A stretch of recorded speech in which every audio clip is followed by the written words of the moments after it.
தூங்க போனதில்லை ஒன்னாலதான் கண்ணே ஒன்னாலதான்.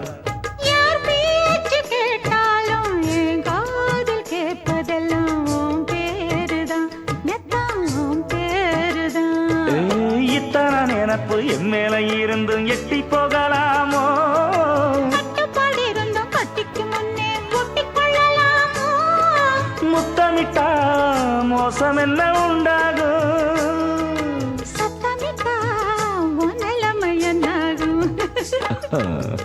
புது வளையல் அரைச்சு தொண்டையில தான் நனைச்சு மாமன் கிட்ட பேச போற மணிக்கணக்கா. தூண்டாமணி விளக்க தூண்டி விட்டு எரிய வச்சு ஓ முகத்தை பார்க்க போற நாள் கணக்கா.